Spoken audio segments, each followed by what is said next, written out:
on the recording. All right, first thing I'm going to ask today, be truthful.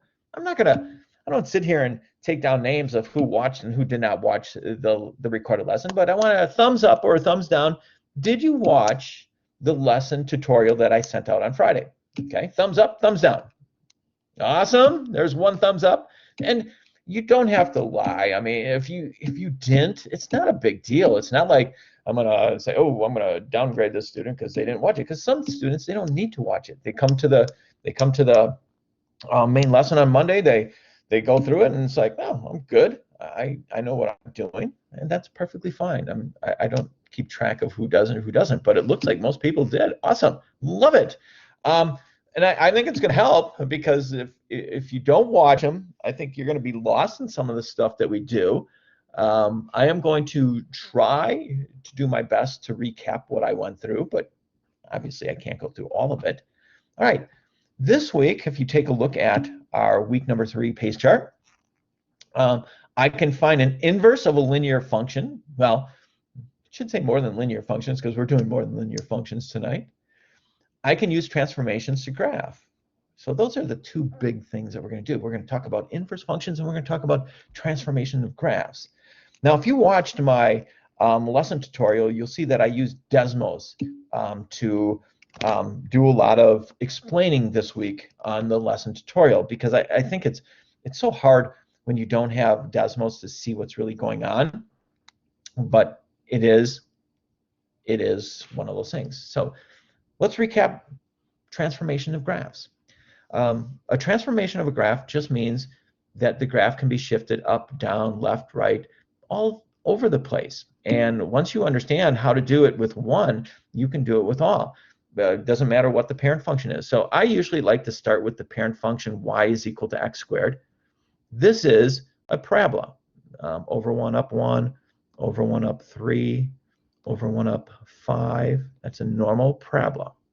Okay? And if I graph this thing out, it looks like this.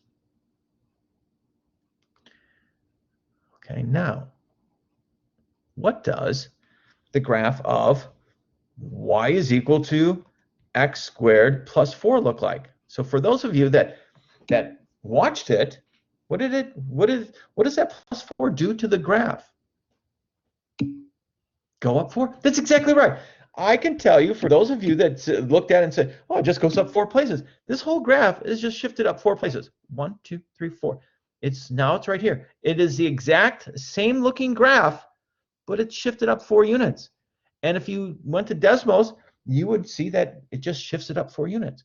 What does the graph of x squared minus 2 look like? What does that minus 2 do? Moves it down 2 units. Okay, so the number that's added on or subtracted either moves your graph up or down. Okay, so here it is. Boom. All right, now I'm going to give you a hard one. All right, so let's see if I can delete this. I think this deletes everything. All right, so I'm going to put the graph y is equal to x squared up there again. Okay, so that is this graph right here. All right, so now this is the tough one. What if I asked you to graph y is equal to x plus 4 squared? What does that do? Left 4 units. Oh, you guys watched it. It's always opposite of this. So if it's plus 4, you would think it moves it to the right 4, but it really moves it to the left 4. So my graph would look like this. So now let me give you a really tough one. So now if you knew what the parent function was, all of these problems are so easy. So if I gave you the graph of y is equal to x minus 2 squared plus 4, it's like, oh, it's going to take this original graph, it's going to shift it 2 places to the right, because it's minus 2, so it moves it to the right 2, and then up 4. And then I put a point there, and then I draw my graph. And if you don't agree with me, just go to Desmos and start plugging these functions in. So this is the coolest thing about math. Math, as long as you know what the parent function looks like. For example, if I said if I said, okay, I have the graph of y is equal to the square root of x. The parent function looks like this. Okay? So now, what would the graph of this look like? Y is equal to the square root of x plus 4. Well, if you remember, it just shifts it up 4 places. It's going to take this graph, it's going to shift it up 4 places, and it's going to look like this.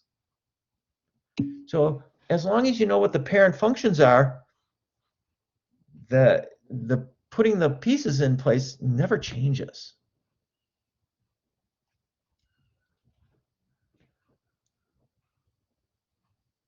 Okay, so Desmos is an awesome calculator to be able to look and see what a transformation is. So transformations are ways of shifting your graph, left, right, up, down. Now, if I gave you, let's go back to, and obviously I can't go through everything, but I will try to go through as much as I can. Here is the graph of y is equal to x squared. I'm going to use a different color this time. If I wanted to graph y is equal to 2x squared, does that make the graph wider or thinner? Thinner! Oh, you guys are so good. Yeah, it does. It makes this graph thinner. It's going twice as fast up. What if I put a negative in front? Then what does it do? Flips it over. It's exactly right. Flips it down here. And if you didn't know that, just go to Desmos. Desmos is your friend. There's no question about it. All right, so that's transformation of graphs. That's half of this week. The second half of this week is to find an inverse function. What does an inverse function do? Well, an inverse function, if I asked you, let's not do this one just yet. Let's do this equation here. Okay, y is equal to x plus 4, and I asked you to make a table of values out, x and y, and I said x is equal to 2. What would y equal? If you plug 2 in for x, what would y equal? Now just put 2 in for x. It would equal 6, right? Because if I put 2 here, 2 plus 4 is 6. What if I asked you to plug 4 in? What would, this is not squared, so it would equal 8, right? So you understand the concept. You plug a number in, you get a number out, right? What if I asked you to plug 10 in? What do you get out? Oh, 20? Where do you get 20 from? No, I'm going to get 14. I'm going to get 14. Okay. So now, how do you write an inverse function? Okay. So this is called input. This is called your output, right? So you put in 2, you get 6 out. You put in 4, you get 8 out. You put in 10, you get 14 out. Now, what an inverse function does, it flips it around. If I input 14, I should get 10 out.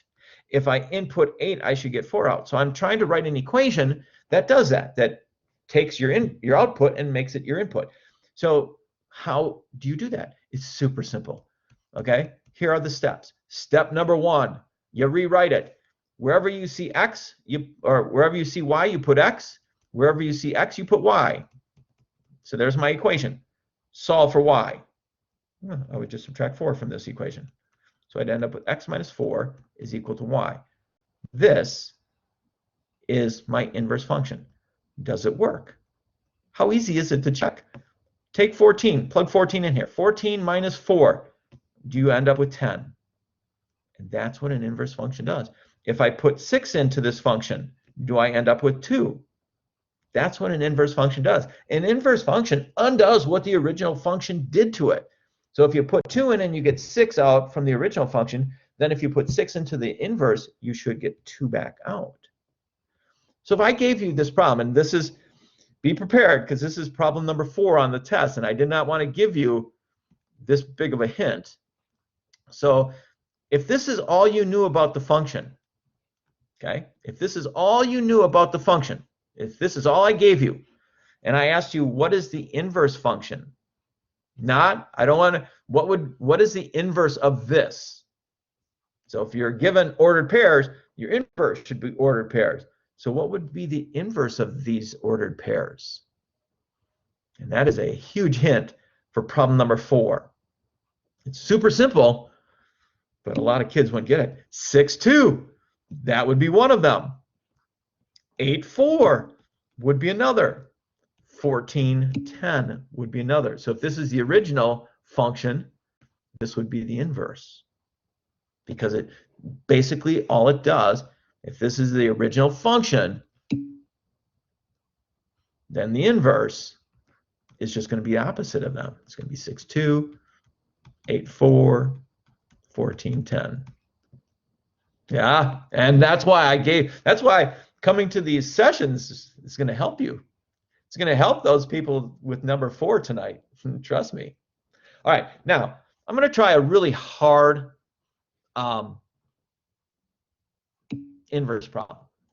Let's try this one first. This one's not too bad. Okay, this one, f of x really means y. So if I was going to do this problem, I would just go y is equal to 2/3 x plus 10, and then I'm going to flip-flop the x and y's. So this would be x equals 2/3 y plus 10, and then I'm going to solve for y. Well, if I was going to solve this equation for y, I'm going to subtract 10 from both sides. So I get x minus 10 is equal to 2/3 y. Then I want to solve for y. Now, I don't know who you guys had for Algebra 1, but when I teach Algebra 1, whenever I had a fraction, I told the kids to multiply by each side by the reciprocal. So I'm going to multiply this side by 3/2. Why do I do that? And then I'd have to multiply this side by 3/2. So that crosses out. So I'm left with y is equal to 3/2 x minus 10. That's my inverse function. Now, I could check it out to see if I'm correct. How do you check it? Well, if I put 3 in here for x, so let's put 3 in for x, what do you get out? Well, if you put 3 in here, those 3's cross out, you'd end up with 12, wouldn't you? So 3/12 is the original equation. So now if I put 12 in here, 12 minus 10 is 2. 3/2 times 2 is 3. Oh, it works. I get the inverse. I get the exact opposite. Okay, so you can always check your work. Just plug it in. Plug a number in. All right. So now let me try a hard one. Let's say I gave you something like this. And it's not hard because it's just some kids won't have remembered this stuff yet. So I'm going to try to refresh your memories. Okay, so let's say that's my original equation. Somebody give me a number so we can check our answer at the end. Give me a number to plug in right now. 4. So I'm going to plug in 4. What do I get when I plug in 4 here? Okay, can anybody tell me that? What would I get if I plugged in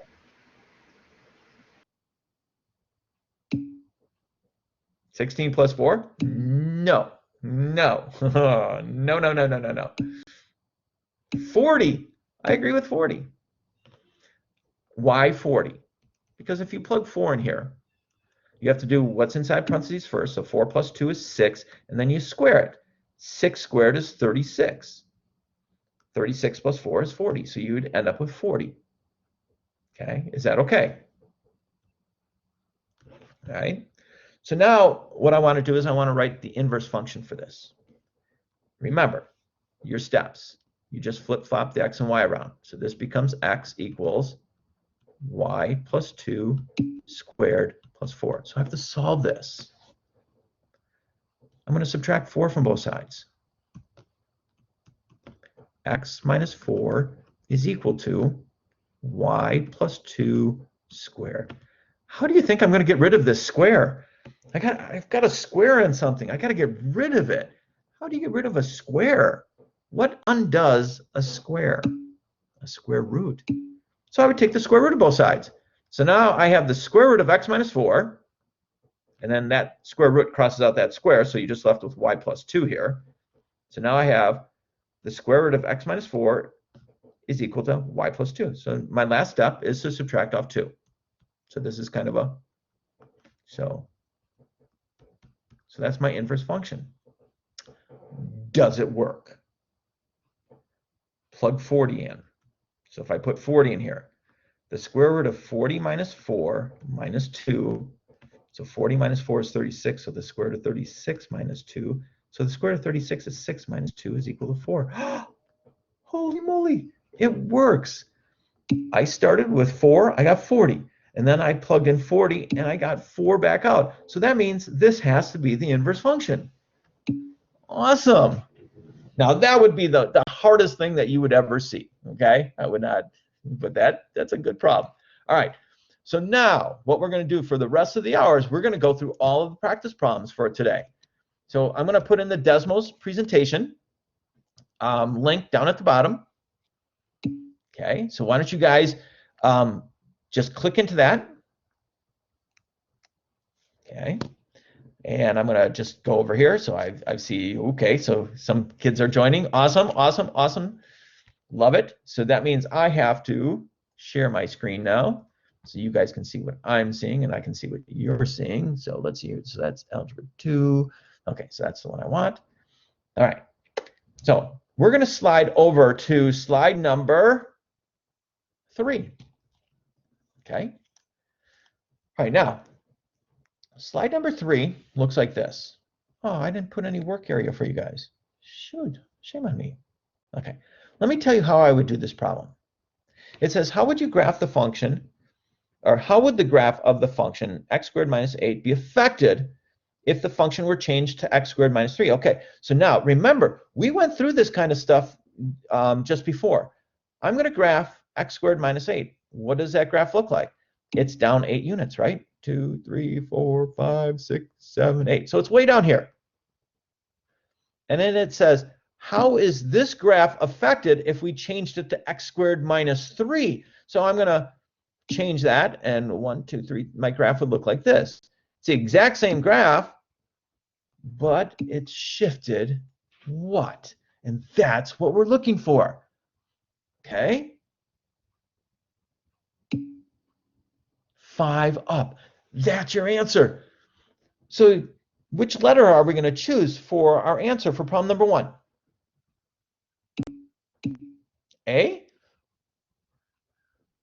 Oh, I'm looking at D. The graph would shift 5 units up and to the left. Okay, never mind. D is not right. D, because they're shifting it to the left also. It's just shifted 5 units up. Now, did any of you guys take the practice before yesterday? Okay. Somebody did, and all of my answers were wrong. That's not good. Thank goodness that student emailed me and said, Mr. Shanklin, 1 through 5, I got them all marked wrong, but I know they're right. So I went in, and sure enough, my answer key was wrong. So it should be good now. I'm so happy that young lady emailed me, because boy, today I would have gotten 100 emails if I told you guys the answer was A, and then you put A down and it was not marked right. So whew, thank goodness. So I'm very thankful that that student was able to help me out.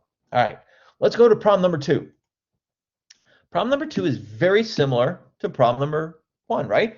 It says, how would you graph? And now, is there a lot of work to be done with these types of problems? Okay.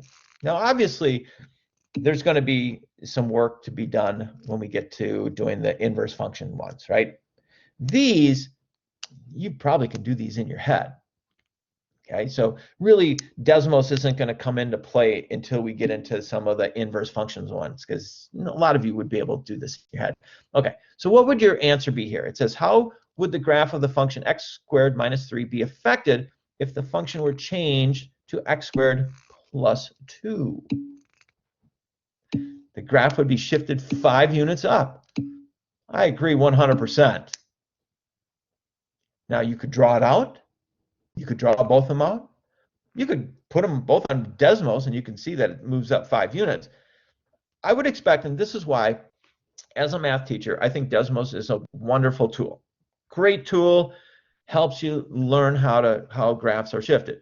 But once you understand the concept, I'm hoping you don't have to take these 2 problems and plug them into Desmos. I hope you can look at them and say, oh, that graph, that second graph is being shifted up 5 units.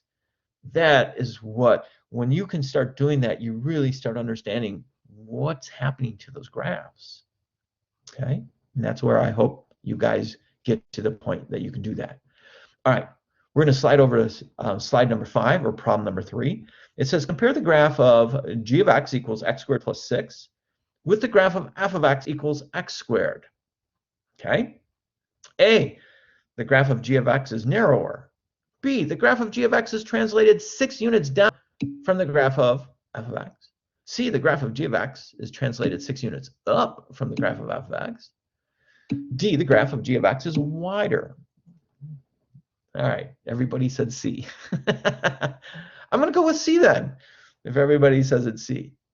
All right, so you guys are starting to realize that, shifting graphs is pretty easy, right? On the practice, the answer is A. Now, it still is?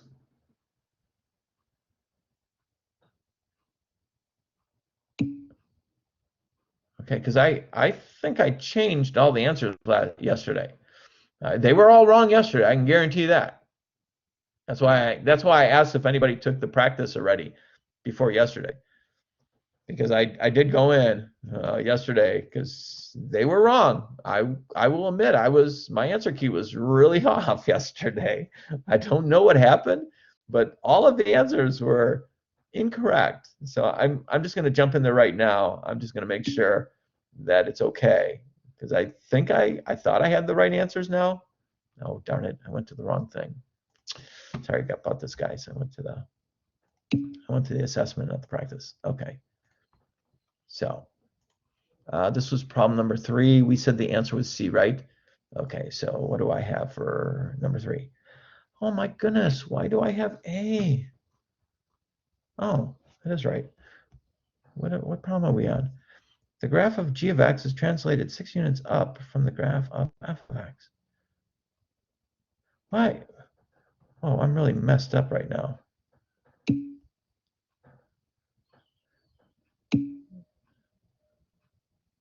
Yeah, 6 units up is A. Oh, yeah. Now I know what's wrong. Oh man, I know what's wrong. Last year when I did this test, I had it set for where it would move all the answers around. Okay, like every time somebody took it, it would move A, B, C, and D around. Okay, so the answer, we're right with the answer. Okay, we are absolutely right. The graph of g of x is translated 6 units up from the graph of f of x. However, that is answer A. When you get, so this week, please make sure you look at the answers and make sure you put, okay, so don't listen to the letters that we're giving. Make sure you do the right answers. Yeah, no, oof, that's bad. All right, so that's what happened last year. Is I had it on. I don't think I have it that way anymore, so it should stay the same now. All right, let's take a look at problem number 4. Problem number 4, it says compare the graph of a g of x or f of x equals x squared and the graph of g of x equals 2x minus 5. Okay, so what is happening there? Okay, and I'm going to take a look and see what I'll tell you what the real answer is after we give it. Okay, it's going to be narrower and shifted down. Okay, I agree with that. Narrower and translated down. So let's see where that answer is. That is letter B. So we're good. We're good with that one. Okay, we're okay with that one. So it should be letter B. It's going to be narrower and translated down. Okay, are we good with that one? Okay, so that one is correct on the assessment, so it should be B. All right, let's jump to number 5. Oh, this one looks tough. It says identify the parent function of g of x equals x plus 3 to the third and describe what transformation of the parent function it represents. Okay, so we know that the parent function is going to be cubic, right? Because it's to the third degree. So the parent function is going to be x to the third. That is the parent function. Okay, so now what's happening to the parent function? Is it being shifted up, down, left, right? That's the next question we need to answer. Okay, so the parent function is x to the third, agreed. It's being shifted to the left. I agree with that also. Very nice. So parent function is x to the third being shifted to the left 3 places. So which letter is that going to be on the practice here, the one that we're looking at? Letter D, okay? 3 units to the left. Let me see if it's the same thing on the, okay, that is correct. On the real practice, it is correct, okay? I just looked at it, so it should be okay. Hopefully that last problem was the only one that wasn't right. All right, let's take a look. Now I think we start to get into inverse functions. All right, so now I want you guys to go to Desmos. So now this is where you guys are going to start doing some work for me. So we are on slide number 8. So what I'd like you guys to do in Desmos is slide over to slide number 8, and I'd like you to work it out. Now, some kids last hour in my Algebra 1 class, they said, Mr. Shanklin, I can't write on the screen. It's too hard to write on the screen. That's fine. You can always do your work, paper and pencil, and then just circle whatever one you believe is the correct answer, okay? I would rather have kids work on the board because then I can, if they're doing something incorrect, I can see it and I can say, hey, you know, this is your first step should be doing this, but that's okay. You know, if you can't do that, that's perfectly fine.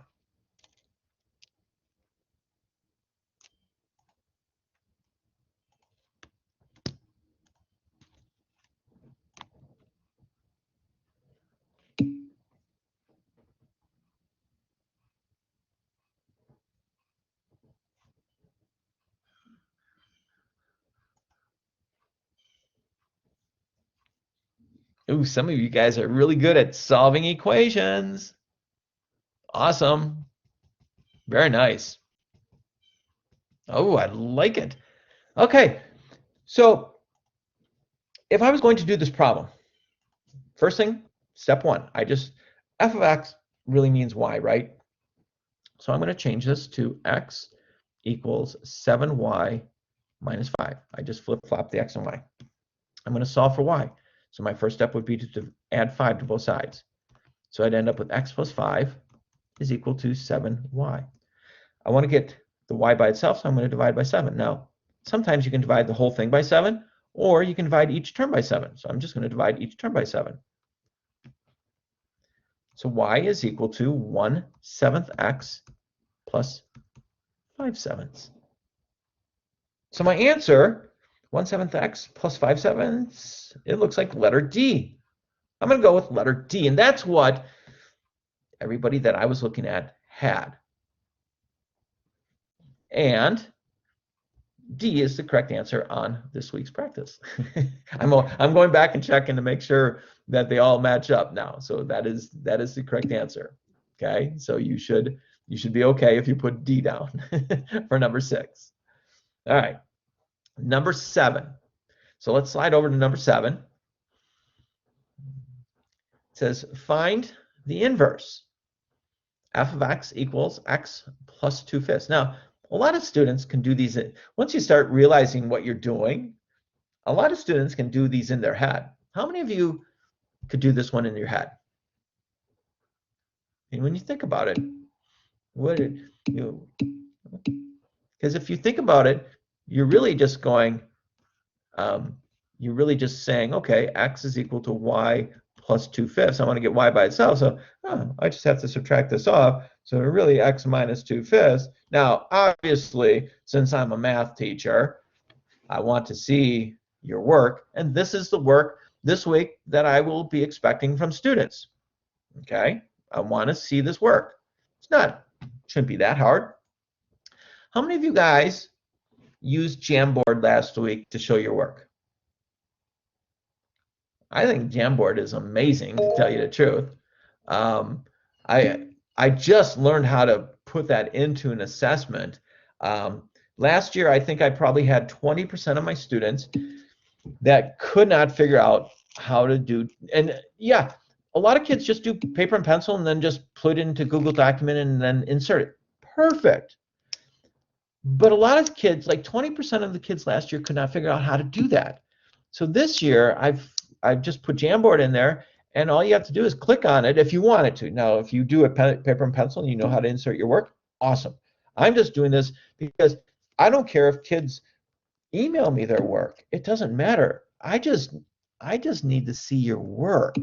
And that is it. And if you can't show me the work, I can't give you credit. Now, somebody said that the answer is letter B for this one. I would agree. Now, let me go and check if it's the same thing on our this week's practice. This week's practice, the correct answer is letter B. Yes, that is correct. Woo-woo! Maybe that one was the only one that was messed up. All right. Problem number 8. We have y is equal to 4x minus 2. I am going to turn off my mic, and I'm going to let you guys work, okay? I want you guys to do this problem all by yourself, see what you get for an answer.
Sarah, I do not want to pick you out, but you wrote the problem down incorrectly. You put down x equals 4y plus 2 when it should have been 4y minus 2. And that is definitely going to change your answer when you do the problem out. So just a simple mistake, just putting a plus sign instead of a minus sign in there.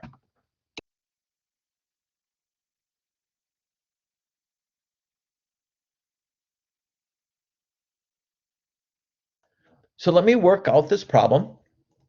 Now, when step by step, this problem is already y is equal to 4x minus 2, correct?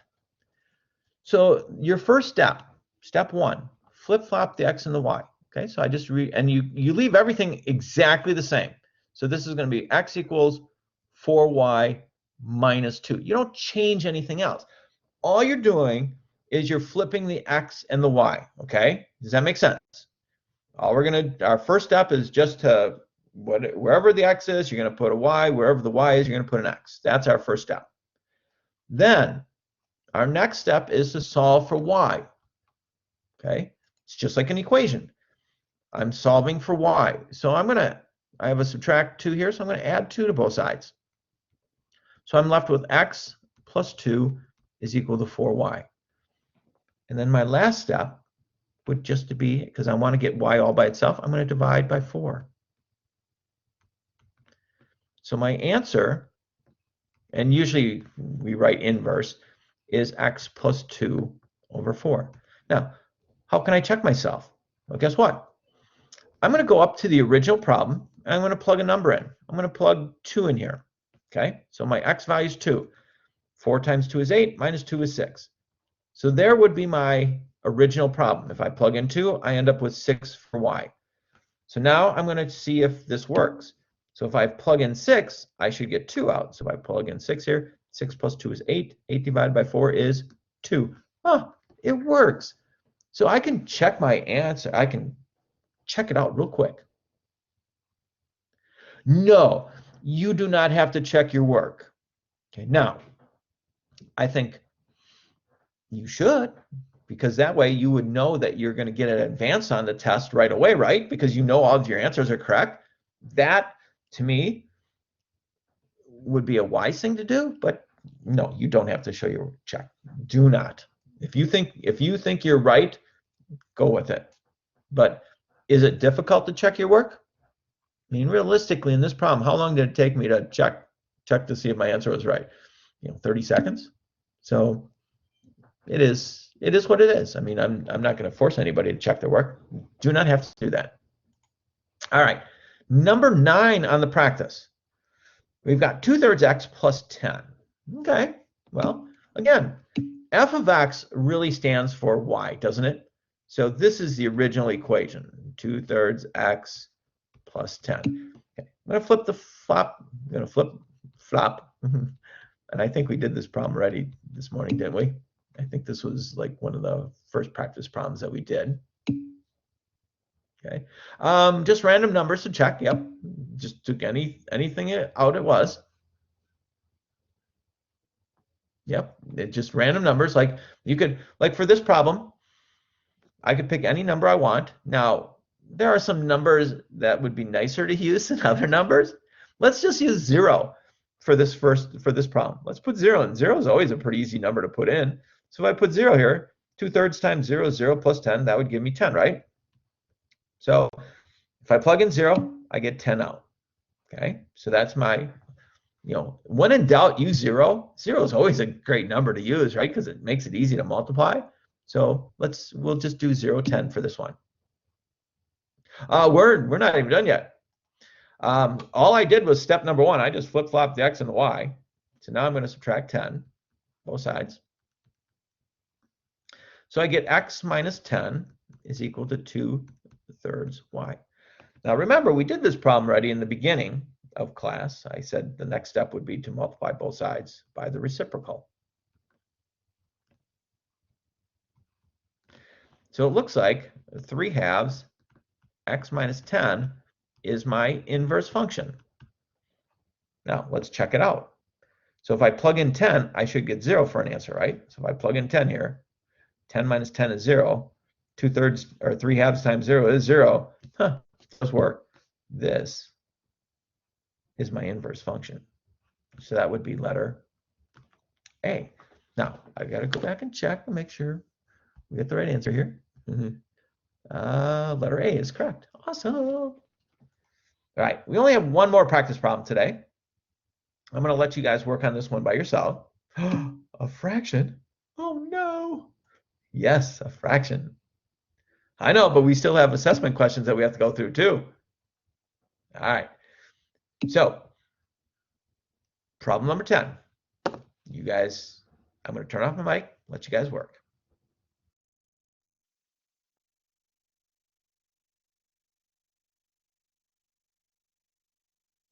I will definitely go over this one, but I want to make sure that kids have a chance to work on it by themselves first.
Okay, that pesky little fraction did cause some problems. All right, let's try this. Give me a number to put in for x so we can check ourselves at the end. Which number? 1, 2? Now, if you use 1 or 2, you're going to end up with, well, whatever number you use, you're going to end up with a fraction. I'm going to use 0, okay, because I'm lazy, and 0 is pretty easy to put in. So if I put in 0, what would I get out? Okay, if I put in 0, what would I get out? 3/4, right, because 4 times 0 is 0, 0 plus 3/4 is 3/4. So as I said, lazy, going to take the easy way out. You can pick any number you want, but it's going to get harder and harder, you know, different numbers you put in there. Okay, so I put this one in, I get 0 3/4. So my answer, if I put 3/4 in, I should get 0 out, right? So that's what I'm thinking about in the back of my mind. That's what I want. All right, so here, f of x is really y. Okay, so I'm just going to write it that way. So f of x really is y. So I'm going to flip-flop the x and y's around. So x equals 4y plus 3/4. Okay, it's a fraction. That doesn't scare me. I'm going to subtract 3/4 from both sides. So x minus 3/4, oops, is equal to 4y. Uh-oh, I see where the problem's going to come in, because now I'm going to have to divide through by 4. I have to divide every term by 4. So I divide this 4 and this one by 4. This term really has a 1 in front, right? So this is really 1/4 x minus, what is 3/4 divided by 4? It's a complex fraction. So really, you could write it this way.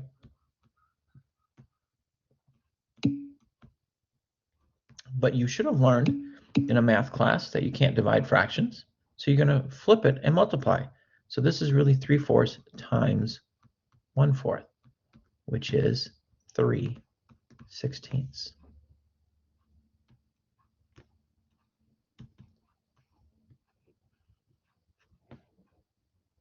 Letter C, is it? I gotta go back to my answer key. Ah, I did get C. Yay. Now, let's check our answer. Remember, if we plug 3/4 in, we should get 0 out. So I'm going to put 3/4 here. I'm going to change colors here. I'm going to put 3/4 here. 1/4 times 3/4, that's 3/16. Minus 3/16. Oh, Lord, that's 0. That works. Little reviewing of fractions. Okay, now I did not see, or could you multiply by 1/4? I did not see where you had that. Let me see my work here. Yes, if you were talking about dividing by 4 or multiplying by 1/4, you're absolutely right. You could have done that and you would have gotten 3/16. So yes, you could have multiplied by, Angela, you could have multiplied by 1/4 instead of dividing through by 4. Absolutely. That would have worked. Absolutely, next generation of genius. All right, that is the practice for this week. Any questions on the practice for this week? All right. So nobody should get an unsatisfactory on the practice, right? I'm so amazed. Like this week, I had to send out probably 20 emails to students that had unsatisfactories on their practice, and it's like, I try to be nice. It's like, you know, you obviously did not watch the live lesson, or else you would have gotten 100% on your practice, because we go through all those problems. All right. So what's on the assessment this week? Good question. So the first type of problems that I have are like this. Oh no, what is that? Okay. This problem here, it says, given the function f of x, so this is the function f of x shown below, create a graph of h of x, which is f of x plus 2. Huh. So basically what's going to happen to that graph? These problems are not on the test, but they are very similar to the test, okay? Right, this whole thing is just going to shift up too. So what I would do is I would just take the endpoints, okay? So I would just take the endpoints when I'm doing a problem like this. I would just take the endpoints, and I know the whole graph is going to be shifted up too, so every endpoint is going to be shifted up too. So I just move all these endpoints up 2 places. And then guess what? Then I just draw my function in. So this now is h of x. I just shifted the whole graph up 2 places. So let's try one. Let's say that this is f of x that I gave you. I want you to graph f of x minus 3. What's going to happen? What's going to happen there? It's going to move right 3 places. Yeah. So I'm going to take all my endpoints. I'm going to move them over 3 places. 1, 2, 3. 1, 2, 3. 1, 2, 3. So now my graph is going to look like this. That is what problem 1 is going to deal with. You're going to have to make some graphs. You're going to have to graph these things out. I'm going to give you a graph, and you're going to have to do some graphs. Now, if you don't know how to graph, or if you don't have a piece of graph paper, if you went to that Jamboard and clicked on it, the graphs are all there. You can just graph it out. Just an idea. Just an idea. Just throwing it out there that you could do that. All right. So now let's go to the next type of problems. Okay, the next type of problems on the assessment this week is going to be, can you find an inverse function? That's it. So those are the 2 big things we went through this week, right? Can you do translations of functions, and can you find inverse functions? That's it. That's all we did this week. It's a lot of material. There's no question about it. But that's what we did. Okay, so if I was going to do this problem, I'm going to go y is equal to 7x plus 18 over 2. I'm going to flip-flop the x and y. So x equals 7y plus 18 over 2. I'm going to multiply both sides by 2, so that would give me 2x equals 7y plus 18. I'm going to subtract off 18. So I end up with 2x minus 18 is equal to 7y. And then my last step would be to divide through by 7.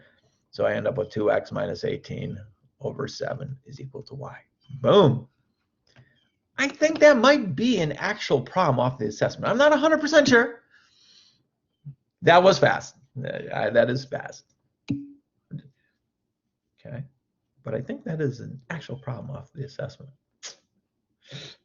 Shame on me for giving out answers. All right. Whew. That was a lot. You guys probably can tell I enjoy math. I get excited when I teach math. I think it's cool.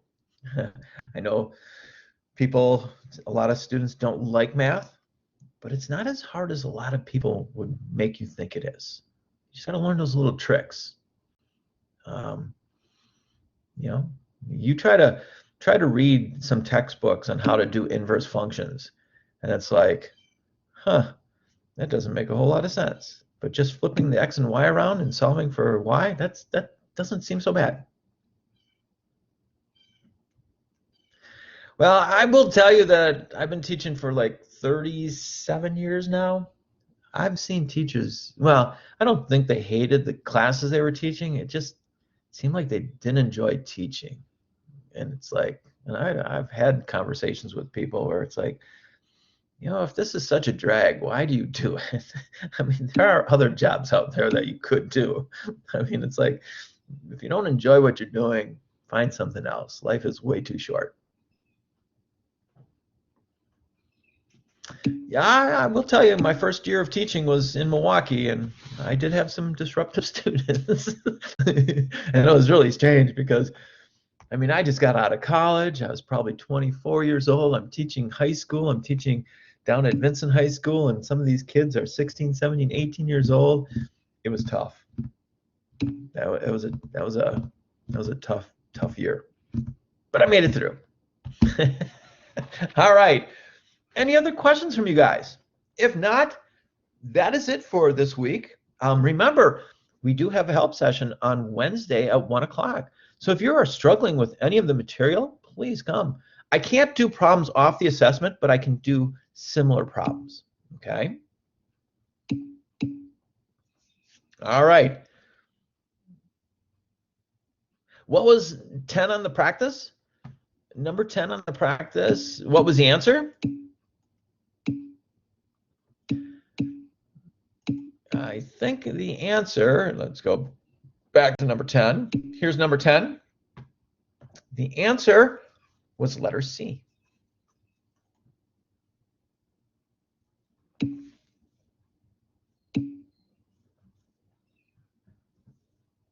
You too. Bye. Hopefully the sun comes out this afternoon. All right. You guys have a great day.